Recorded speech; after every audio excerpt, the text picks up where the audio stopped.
இன்றே டவுன்லோட் செய்து உங்கள் ஃபேவரட் ஷோக்களை என்ஜாய் பண்ணுங்க. மாப்பிள்ள அழுகுறாங்கடா. கிளம்புற பாரதி.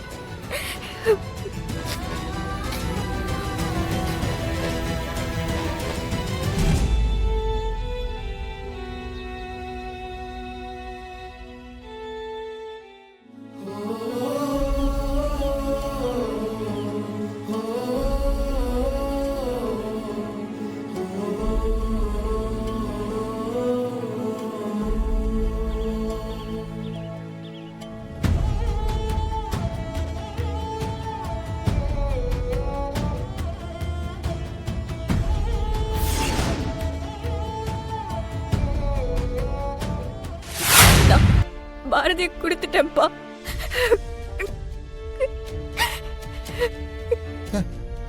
என்னம்மா சொல்ற? பாரதி கொடுத்துட்டியா? ஆமாப்பா.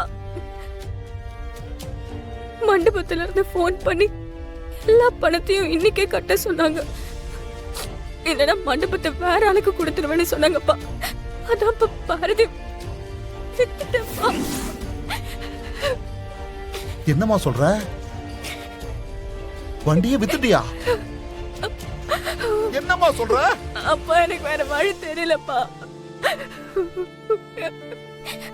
அப்ப எனக்கு என்னமோ என்கிட்ட இருக்கிற எல்லாமே ஒன்னு போற மாதிரி இருக்குப்பா.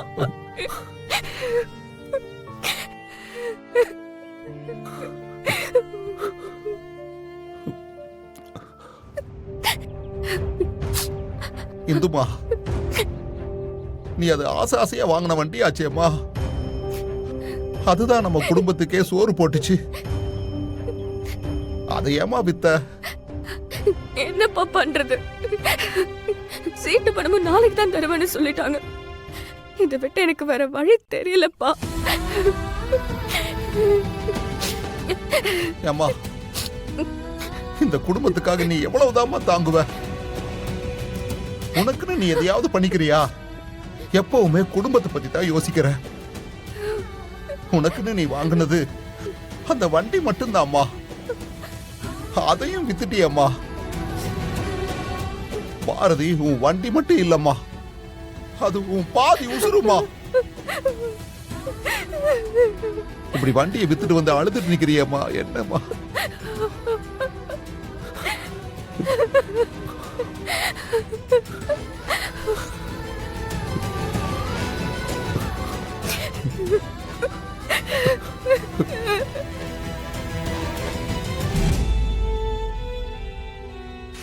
இப்பெல்லாம் வெளியிலே போறதில்ல போல இருக்கு. வீட்டுக்குள்ளேயே சுத்தி சுத்தி வர என்னாச்சு? ஆமாமா, ஆரம்பத்துல எல்லாம் அப்படிதான் இருக்கும். என்ன கர்ணா, பார்க்காம இருக்க முடியலையா? அதெல்லாம் ஒண்ணு இல்ல, நீ சும்மா தான் வந்த. உன்னை பத்தி எனக்கு தெரியாதா? ஜெயந்தி, உனக்கு ஒரு விஷயம் தெரியுமா? நம்ம கர்ணா பாக்குறதுக்கு தான் அப்பவி மாதிரி இருக்கான். அவன் என்ன வேலை பண்ணிருக்கான் தெரியுமா? என்ன பண்ணா நிச்சயதார்த்தத்துக்கு முன்னாடியே கட்டிக்க போற பொண்ணோட ஷாப்பிங், கோவில்னு ஜாலியா சுத்திட்டு வந்திருக்கான். அவன் ஜாலியா சுத்தலக்கா, இதே ஜோலியா சுத்திட்டு இருக்கான். ஐய, இது என்ன கன்றாவியான காட்சியா இருக்கு? கண்கொள்ளா காட்சியா இருக்குன்னு சொன்னேன். ஐயோ, இவனுக்கும் மூக்குனாங்க போட்டு அடிமா மாதிரி கூட்டிட்டு வந்து வச்சுக்க போறாங்க. இதுக்கு இவ்ளோ பில்டப்பா. இது எதையும் தெரிஞ்சுக்காம எப்படி பல்ல இழிச்சிட்டு நிக்குது பாரு. ஏன் கர்ணா, உங்க 2 பேருக்கும் கூடிய சீக்கிரமே நிச்சயதார்த்தம் ஆக போகுது இல்ல? அப்புறம் என்ன? கர்ணா இருங்க. என்ன ஒத்தட்டோரத்துல ஏதோ வழியுது. என்ன அது? ஜோலே. வீடே ஒரே பரபரப்பா இருக்கு. ஏதாவது விசேஷமா? ஆமாண்ணே, நம்ம ஜெயந்தி தங்கச்சி புவனாக்கும் நம்ம கர்ணாவுக்கும் நிச்சயதார்த்தம். என்னம்மா சொல்ற? மாப்பிள்ள கௌரவம் சொல்லிட்டு இருந்தாரு. அவன் யாருமா? நம்ம வீட்டுல வேலை செய்யற வேலைக்காரமா அவன்? அவனுக்கு நம்ம வீட்டு பொண்ணை கட்டி கொடுத்தா சரிக்கு சமமாயிட மாட்டான்? ஏமா யாரும்மா நம்மள மதிப்பாங்க? இதெல்லாம் கொஞ்சம் யோசிச்சு பாத்தீங்களா? மாப்பிள்ளைக்கு கௌரவ குறைச்சல்மா, கொஞ்சம் எடுத்து சொல்லு. அண்ணே, தேவையில்லாம புது குழப்பத்தை உண்டு பண்ணாதீங்க. இப்பதான் வீடே கொஞ்சம் அமைதியா இருக்கு. ஜெயந்தி காஃபி போட்டு எடுத்துட்டு வருவா. பேசாம குடிச்சிட்டு அங்க போய் உட்காருங்க. போங்க. ஆ, சரிம்மா. இப்ப வந்து இப்படி சொன்னீங்கன்னா என்ன சார் அர்த்தம்? சார் இப்போ என்ன பண்ண சொல்றீங்க? அப்பா என்னாச்சுப்பா? ஏன் இன்னும் வேலையெல்லாம் ஆரம்பிக்கல? அது பா என்னாச்சுப்பா? சமைக்கிறவங்க யாரையுமே காணோம். அங்க டெக்கரேஷன் வேலையெல்லாம் அப்படியே இருக்கு. எப்பப்பா வேலையை முடிப்பாங்க?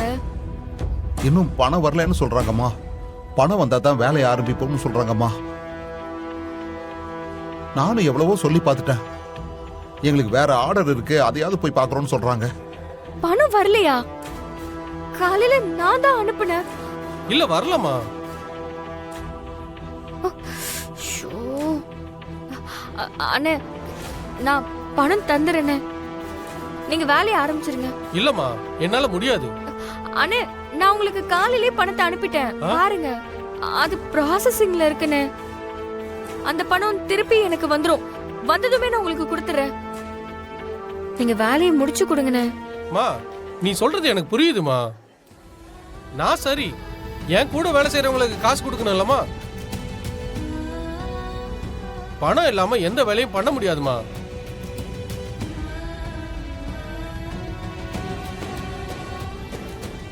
ஆனா டெக்கரேஷன் வேலையெல்லாம் பாதியிலே விட்டுட்டு போயிருக்கீங்க. அப்புறம் விட்டுட்டு போகாம பணத்தை எடுத்து வச்சுட்டு பேசுமா. வெய்மா போன. வாங்கக்கா. வாங்கம்மா. இந்து, நீ எதுக்கும் கவலைப்படாத இந்து. இங்க நடந்தது எல்லாம் எனக்கு தெரியும். இப்ப நாங்க விருந்தாளியா மட்டும் வரல, விருந்து வைக்கிறவங்களாவும் வந்திருக்கோம். என்ன அப்படி பாக்குற? எனக்கு கால் தானே சரியில்லை, கை நல்லா தானே இருக்கு. சமைக்கிறதுக்கு கை போதும்ல. இங்க இருக்க எல்லாருக்கும் சமையல் தெரியும். இனி எல்லாத்தையும் நாங்க பாத்துக்கிறோம். நீ கவலைப்படாம இரு. ஆனா அக்கா, இத்தனை பேருக்கு எப்படி? அதெல்லாம் நினைச்சு நீ ஏன் கவலைப்பட்டுக்கிட்டு இருக்க? சாம்பார், வத்த குழம்பு, கூட்டு, பொரியல், வறுவல், ரசம், அப்பளம் அப்படின்னு எல்லாத்தையும் செஞ்சு அசத்திடலாம். அது மட்டும் இல்ல, எங்க கிட்ட இருக்க சீஃப் குக் யார் தெரியுமா? நம்ம மெயின் செஃபே பொம்மி தான். அங்க பாரு.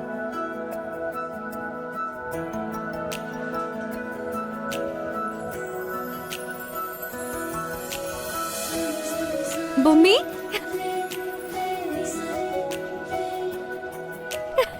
பொம்மி, நான் உன்னை எதிர்பார்க்கவே இல்லை பொம்மி. உனக்கு ஒரு கஷ்டம்னா நான் செய்யாம வேற யார் செய்வா?